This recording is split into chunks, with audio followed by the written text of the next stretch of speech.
is a war. Not only a war on our family, a war on our mind, a war on our potential. If you knew your history, you would not be beggars. You would insist and you would demand. Instead of begging for what belongs to you, you would gather the strength and take what belongs to you. This is the Destroy and Rebuild Radio Show.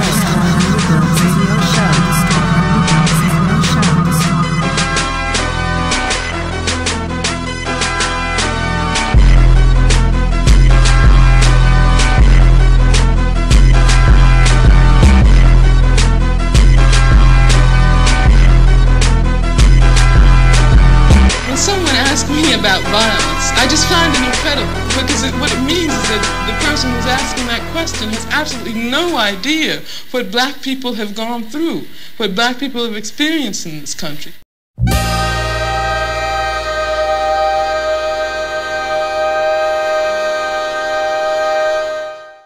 And most people don't realize that the word abracadabra actually means I am creating as I speak, for this is truth. And the funny thing about it is magicians use it to play tricks on us. And most people associate magic, like when they're going to a show, you know, to see a magician do a few illusions and that type of thing. Yeah. But as you know, in the movie The Matrix, they sort of like teased out that we are basically walking around dealing with a lot of illusions, even though those illusions impact us in a very adverse way, so significantly that most of us find ourselves struggling trying to figure out where does reality begin? Are we in fact dealing with reality? The last Porch dropped a track a long time ago called This Is Madness. I mean, it's crazy what we're dealing with. The only realities we know are the ones our brain manufactures.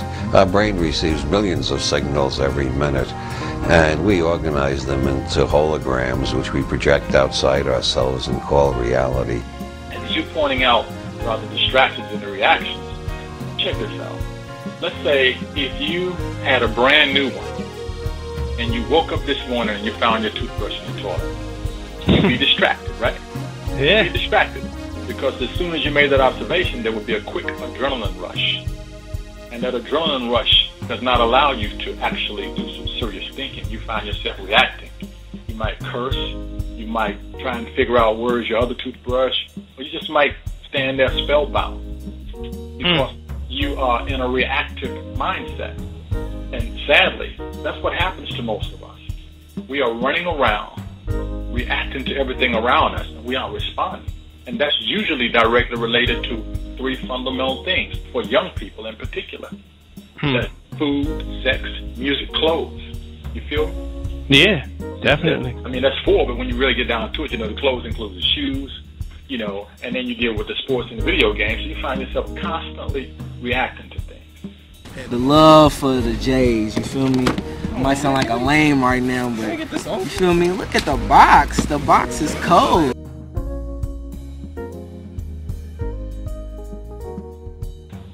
There is a magazine called Minds, put out by Scientific American, the November-December issue.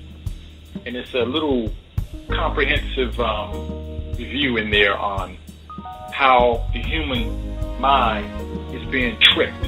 Not so much by the magician that you might find out in Vegas or in New York or at some really nice club, but by the magicians of the media. You know the magicians of the media, brother.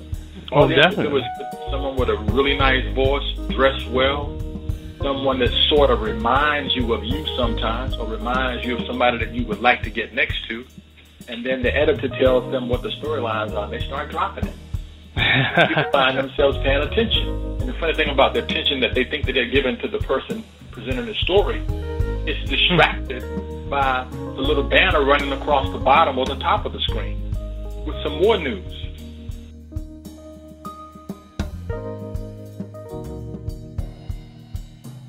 Yeah, indeed. How can you pay attention to anything when you're constantly dealing with what magicians are always known to do? They distract you.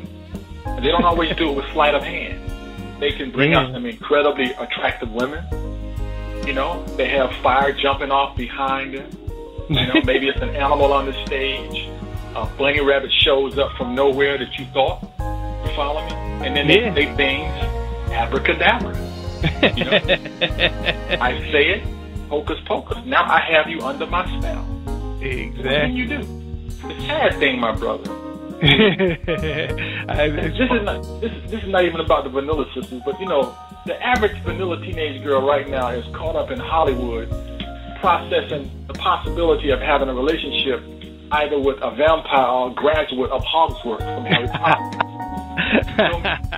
You know, and so the girl isn't dealing with real men anymore. She's thinking about she's going to get some superhero vampire or werewolf for a companion, while black women are forced to fantasize about what a real man is like because most of their men are incarcerated.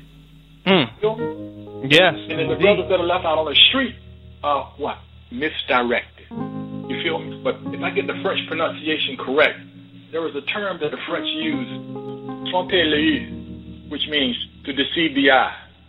Tromper l'œil. And they did that in medieval churches with the paintings. You're familiar with it, but you just didn't know what it was. You know, you go somewhere and the eyes of the painting, they look like they're following you around.